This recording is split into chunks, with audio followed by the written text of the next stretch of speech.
حضرت ابو ہریرہ رضی اللہ تعالیٰ عنہ فرماتے ہیں کہ رسول اللہ صلی اللہ تعالیٰ علیہ وسلم کے صحابہ کرام رضی اللہ تعالیٰ عنہ میں سے ایک صحابی رضی اللہ تعالیٰ عنہ ایک ایسی گھاٹی پر سے گزرے جس میں میٹھے پانی کا ایک چھوٹا چشمہ تھا۔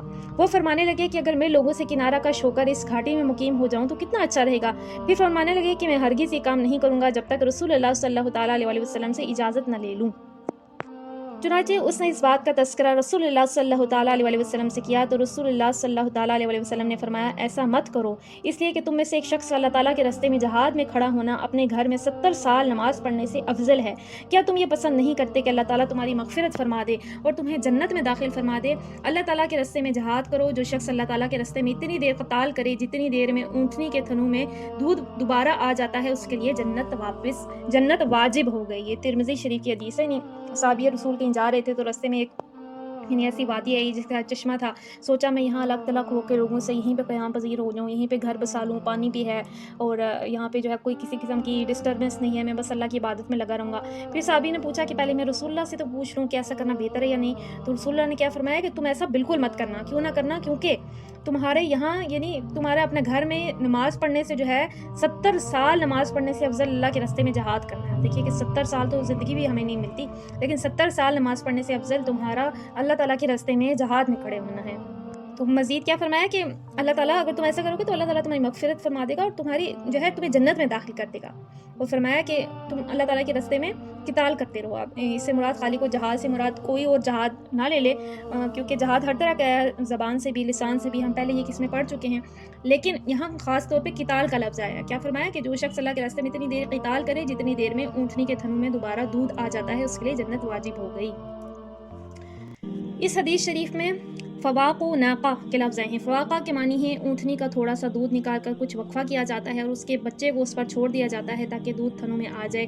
یہ بہت معمولی سا وقفہ ہوتا ہے، بس جو شخص اتنی دیر بھی کافر سے لڑے گا، حدیث شریف کی بشارت کے مطابق اس کے لیے جنت واجب ہو جائے گی۔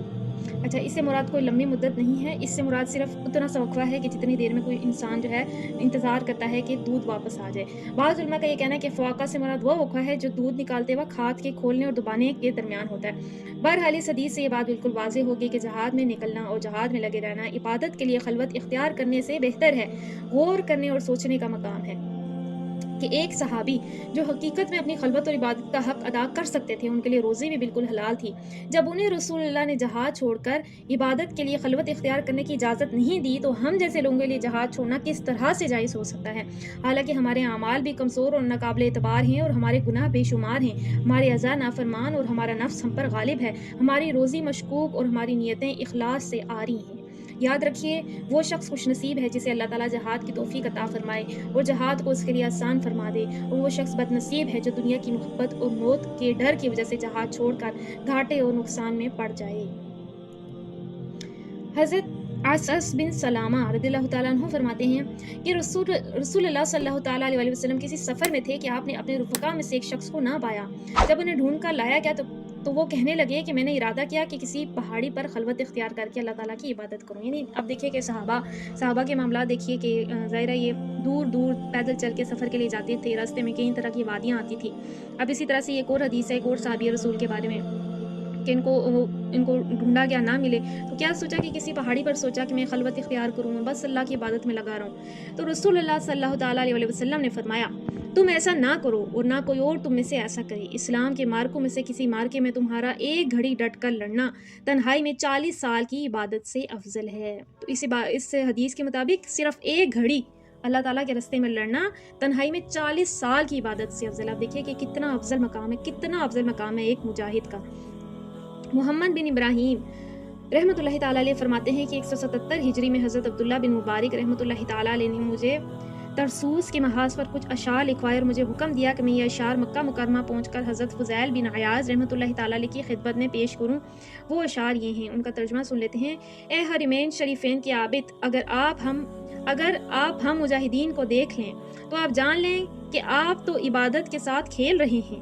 اگر آپ کے آنسو آپ کے رخسار کو تر کرتے ہیں تو ہماری گردنیں ہماری خون سے رنگین ہوتی ہیں اور لوگوں کے گھوڑے فضول کاموں میں تھکتے ہیں مگر ہمارے گھوڑے تو حملے کے دن تھکتے ہیں۔ امبر و زعفران کی خوشبو آپ کو مبارک ہو، جبکہ ہماری خوشبو تو گھوڑے کے کھروں میں اڑنے والی مٹی اور اللہ تعالیٰ کے راستے کا پاک غبار ہے۔ اور آپ کو اپنے نبی کا ایک فرمان سناتے ہیں ایسا فرمان جو بلا شبہ درست اور سچا ہے۔ جمع نہیں ہو سکتی اللہ تعالیٰ کے رستے کی مٹی اور جہنم کی بھڑکتی آگ کسی شخص کی ناک میں۔ یہ اللہ تعالیٰ کی کتاب ہمارے درمیان اعلان فرما رہی ہے کہ شہید مردہ نہیں ہوتا، یہ فرمان بلا شبہ سچا ہے۔ اب دیکھیے کہ ایک جو ہمارے جو بزرگان دین ہیں، ہمارے جو پچھلے بزرگان گزرے ہیں، ان میں سے ایک حضرت محمد بن ابراہیم نے جو ہے دوسرے اللہ کے ولی تھے جو کہ خلوت میں عبادت میں لگے تھے، ان کو یہ خط بھیجا کہ ہم جو ہے مجاہدین ہیں اور آپ تو عبادت کر رہے ہیں تنہائی میں، اور فرمایا آپ تو اپنے آنسو پہ خوش ہوتے ہیں جو آپ اللہ کی تنہائی میں عبادت کر کے روتے ہیں، تو ہم اپنے خون میں نہاتے ہیں، ہم اپنے خون سے رنگین ہوتے ہیں۔ فرمایا کہ آپ کے گھوڑے جو ہے ادھر ادھر دنیا کے کاموں میں لگے ہیں، تو ہمارے گھوڑے دن رات جو ہے حملے میں تھکتے ہیں۔ اور فرمایا کہ آپ تو عنبر اور زعفران کی خوشبو لگاتے ہیں، اور ہم جو گھوڑے کے کھروں سے اڑنے والی مٹی ہے اس کا جو پاک غبار ہے وہ ہمارے لیے اس سے بہتر ہے۔ اور اسی طرح سے فرمایا کہ اللہ کی کتاب آپ کے اور ہمارے درمیان جو ہے اعلان فرما رہی ہے۔ حضرت محمد بن ابراہیم رحمۃ اللہ تعالیٰ علیہ فرماتے ہیں کہ میں نے یہ خط حضرت فضیل رحمۃ اللہ تعالیٰ علیہ کو پہنچا دیا، انہوں نے جب پڑھا تو رونے لگے اور فرمایا ابو عبد الرحمن نے بالکل سچی بات کہی اور مجھے نصیحت کی ہے۔ اس بارے میں کچھ احادیث انشاءاللہ اگلی فصل میں بھی آئیں گی۔ تو حضرت عبداللہ بن مبارک نے ان اشعار میں مجاہد کی فضیلت کو قرآن و سنت کے دلائل سے بیان فرمایا ہے کہ مجاہد کی زندگی اور مجاہد کی موت دونوں ایک عابد کی زندگی اور موت سے افضل ہیں، یعنی مجاہد کا درجہ عابد سے یعنی عبادت گزار سے افضل ہے۔ حضرت فضیل بن عیاض رحمۃ اللہ تعالیٰ علیہ جو بہت بڑے محدث اور عابد و زاہد تھے اور دن رات کعبۃ اللہ اور مسجد نبوی میں عبادت کرتے تھے، انہوں نے حضرت عبداللہ بن مبارک رحمۃ اللہ تعالیٰ علیہ کے دلائل اور موقف کو تسلیم فرمایا اور غصے میں آنے کے بجائے ان کا شکریہ ادا کیا، اور خط لانے والے کو بطور انعام ایک ایسی حدیث لکھوائی جس میں مجاہد کی فضیلت کا بیان ہے۔ آگے اسی حوالے سے مزید جو فضیلتیں ہیں مجاہد کے عام لوگوں سے افضل ہونے کے بارے میں ان کا ہم تذکرہ سنیں گے۔ اللہ تعالیٰ سے دعا کرتے ہیں جو ہم نے سنا اسے ہمیں سننے سمجھنے یاد رکھنے کی توفیق عطا فرمائے، اس سے ہمارے علم و عمل میں اضافہ فرمائے اور ہمیں بھی یہ فضیلتیں پانے کی توفیق عطا فرمائے۔ آمین بجاہ النبی الامین صلی اللہ تعالیٰ علیہ وآلہ وسلم۔